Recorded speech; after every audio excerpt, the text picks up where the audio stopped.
तो इसी के साथ शुरुआत करेंगे बड़ी खबर के साथ। संभल हिंसा पर मुख्यमंत्री योगी आदित्यनाथ ने कहा, बांग्लादेश संभल में आज वही हो रहा है जो पहले हुआ। संभल हिंसा पर सीएम योगी का ये बड़ा बयान सामने आया है। संभल हिंसा पर मुख्यमंत्री योगी आदित्यनाथ ने कहा, 500 साल पहले जो बाबर ने किया, आज बिल्कुल वैसी स्थिति बन रही है। और उन्होंने ये कहा है कि चाहे बांग्लादेश हो चाहे संभल की बात हो, आज वही स्थिति पैदा होती नजर आ रही है और वही हो रहा है। तीनों की प्रकृति, तीनों का डीएनए एक जैसा है। मुख्यमंत्री योगी आदित्यनाथ ने इस बात को कहा।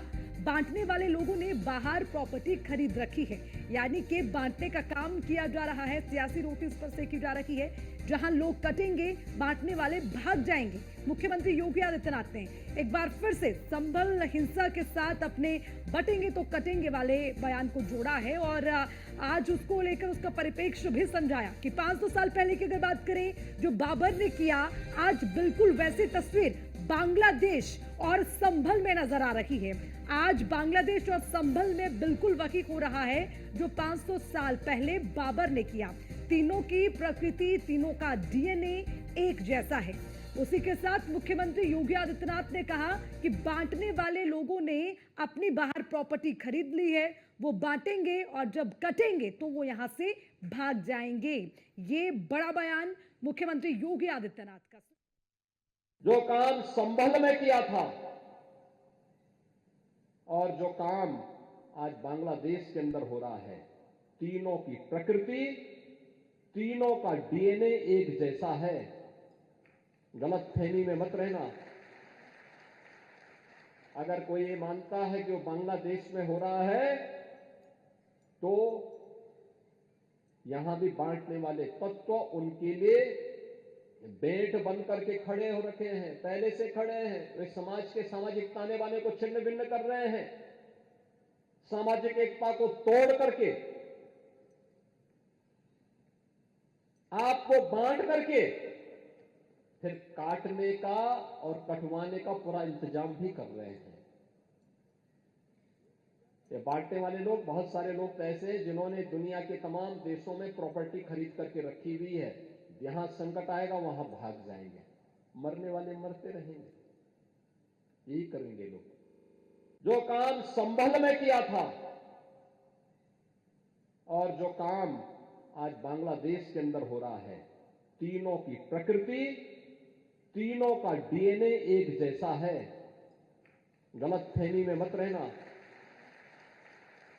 अगर कोई ये मानता है कि वो बांग्लादेश में हो रहा है, तो यहां भी बांटने वाले तत्व उनके लिए बेट बन करके खड़े हो रखे हैं, पहले से खड़े हैं। वे समाज के सामाजिक ताने बाने को छिन्न भिन्न कर रहे हैं, सामाजिक एकता को तोड़ करके,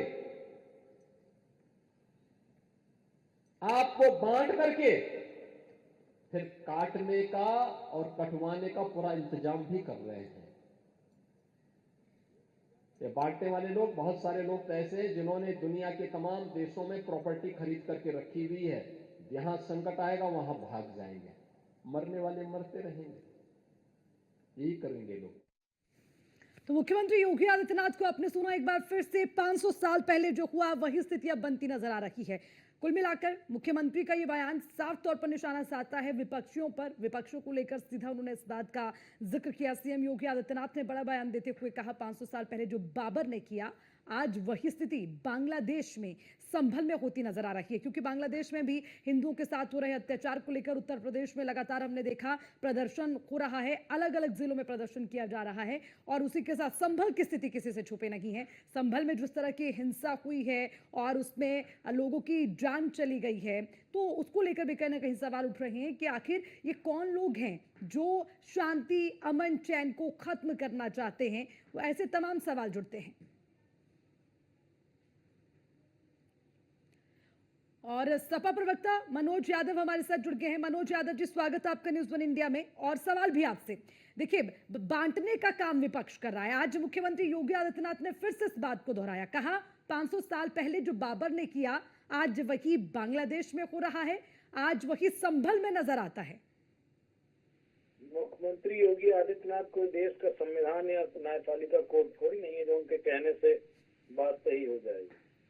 योगी आदित्यनाथ खुद बांटने की राजनीति करते हैं। नफरत की बात करता है। इस देश के गंगा जमुनी तहजीब की पूरी व्यवस्था को ध्वस्त करने की बात करता है। जो कोतवाल को डांटे, ये योगी आदित्यनाथ कौन सी राजनीति कर रहे हैं? इसका हिसाब होगा। योगी आदित्यनाथ जान लें कि जो कुछ भी वो बोल रहे हैं वो सब आर्काइव में है। कहीं ऐसा नहीं है कि कोई गुप्त कमरे में षड्यंत्र कर रहे हैं। और अगर वो डीएनए की बात कर रहे हैं तो मेरे ख्याल से उनको सोचना चाहिए कि इस देश में किसका डीएनए कहाँ का है। अगर इसमें राजनीति करेंगे तब तो फिर आरएसएस और बीजेपी को बड़ा एमरेस फील होना पड़ेगा। उनका जो देश भक्ति है, राष्ट्रवाद है, मुसलमानों से पहले भी इस देश में बहुत सारे लोग आए हैं, बाहर के लोग आए हैं और वो इसी देश में रह रहे हैं। तो सिर्फ मुसलमानों तक ही क्यों बंटवारा होगा? उसी के डीएनए पे क्यों बात होगी? बात तो फिर और लोगों पे भी होगी। इस देश के मूल निवासी कौन है, बाहर से कौन कौन आया, कौन आ रहे थे, कौन आर्यवत अब में आने वाले थे, कौन जम्मू द्वीप के थे, तो फिर सब पे बहस होने लगेगी तो देश का बंटाधार निकल जाएगा। तो योगी मनोज यादव आदित्यनाथ जी, वो इसलिए शायद उनका इशारा इस तरफ भी है कि देखिए आप संभल जाते हैं, वहां पर आप हमदर्दी दिखाते हैं, मुआवजा भी वहां पर दे देते हैं, लेकिन फिर बहराइच में वही चीज होती है तो वहां सिर्फ आप ये कह के छोड़ देते हैं कि हमारी संवेदनाएं उनके साथ है। तो क्या ये मतलब ये सिलेक्टिव पॉलिटिक्स नहीं है? वहाँ योगी आदित्यनाथ जी ने हम लोगों से पहले ही मुआवजा दे दिया। जब यहाँ योगी आदित्यनाथ जी आए थे chief minister of Uttar Pradesh, जब उन्होंने मुआवजा नहीं दिया, उन परिवार का हालचाल नहीं जाना। गार्जियन कौन है उत्तर प्रदेश का? योगी आदित्यनाथ। मुख्यमंत्री वो है तो गार्जियन है पूरे प्रदेश की जनता के मालिक हैं। जब वहाँ उन्होंने तत्काल अगले 2 दिन में ही बुला के दे दिया, वहाँ हमको अवसर नहीं दिया, यहाँ पूरा अवसर दे दिया कि आप विपक्ष के लोग दीजिए। उन्होंने तो उन 5 जो लोग मारे गए पुलिस की गोली से, उन लोगों के मतलब कहते नहीं जख्मों पे मरहम लगाने की जगह नमक छिड़क रहे हैं, बुलडोजर चलवा रहे हैं उनके घरों पे। आप कल्पना करके देखो कि कौन सा अन्याय हो रहा है उत्तर प्रदेश में। वैसे मैं एक ही बात कहूंगा, योगी आदित्यनाथ को इस जो अपने पाप के घड़े को भर रहे हैं, इसको इन्हीं को भुगतना पड़ेगा, कोई दूसरा नहीं भुगतेगा। इस चक्कर में न रहे कि मुख्यमंत्री हैं और कुछ भी अनैतिक करके चले जाएंगे और बात को इसका हिसाब नहीं होगा। देखिए मनोज यादव जी, स्थिति यही है ना कि विपक्ष भ्रम फैलाने की कोशिश करता है, ये भी सवाल उठता है क्योंकि देखिए गोली चलाने की आप बात कर रहे हैं, क्या ये क्लियर हो गया है कि किसकी बंदूक से गोलियां चली हैं? अरे तो वहां पे कौन था? कौन 5 अच्छा आप अपने परिवार को गोली से मार देंगे? कोई भी व्यक्ति अपने ही, हम कह रहे वो जो लोग ईट पत्थर चला रहे थे वो अपने ही लोगों को 5 लोगों को गोली से मार देंगे? या किसी दूसरे समुदाय के व्यक्ति ने मारा है तो उसका पुलिस कहाँ से क्या कर रही थी? गोली तो चलाते हुए पुलिस दिख रही है वहां और वो पुलिस स्पष्ट है और पुलिस की तरफ से गोलियां चली हैं, सब वीडियोज हैं, वायरल है, सब कुछ सामने है। तो ये स्पष्ट है, इसमें कुछ पूछने वाली बात नहीं है कि मैं आप कुछ कहे मैं कुछ कहूँ। ये तो अंधे को भी दिख जाएगा कि किसने ये काम किया है। हम लोग तो आंख वाले लोग हैं। लेकिन मनोज यादव जी, एक और स्थिति साफ कर देखिए, खुद आपके अध्यक्ष महोदय अखिलेश यादव जी पिछले दिनों कहते नजर आए कि अगर खोदेंगे तो सौहार्द को खो देंगे, जिस पर एक बड़ा प्रश्न चिन्ह इस बात को लेकर लगा कि सिर्फ सर्वे कर देने को आप खुदाई कैसे कह सकते हैं? अगर जांच की बात चल रही है तो उसमें क्या आपत्ति है? 1991 का जो वर्शिप एक्ट था उसमें ये कहा गया था कि अयोध्या के मामले के बाद इस देश में धार्मिक स्थिति जिस व्यक्ति की जहाँ जैसे है एज इट इज बनी रहेगी। लेकिन बीजेपी और आरएसएस के जो स्लीपर सेल हैं तमाम सारी संस्थाओं में, वो यही काम करना जानते हैं। वो देश की तरक्की करना नहीं जानते हैं। वो कोई ऐसा आदेश नहीं देना जानते जिससे इस देश के गरीब आदमी को बहुत सारी सुविधाएं मिल जाए, बहुत सारा उनका जीवन आसान हो जाए। वो तो मंदिर खुदवाना जानते हैं, मस्जिद खुदवाना जानते हैं। आपसी जो सौहार्द है इस देश की जो पूरी सिस्टम है, कहते नहीं कि अनेकताओं में एकता अगर भारतवर्ष के अलावा पूरी दुनिया में कहीं नहीं दिखती, उसको अगर खत्म करना चाहते हैं तो ये बीजेपी आरएसएस के स्लीपर सेल में गंभीर आरोप लगा रहा हूँ।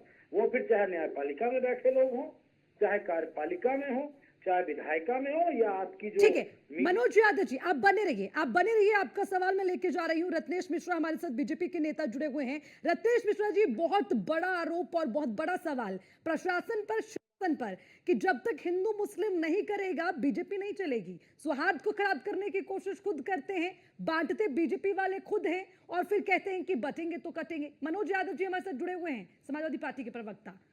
देखिए, आपको और मनोज जी को और देश की जनता को मेरी तरफ से जय श्री राम। देखिए, एक कहावत है कि वो मेरा कत्ल भी करता रहे और मुझे आंसू न गिराने पड़े। ये तो वही स्थिति हो गई ना।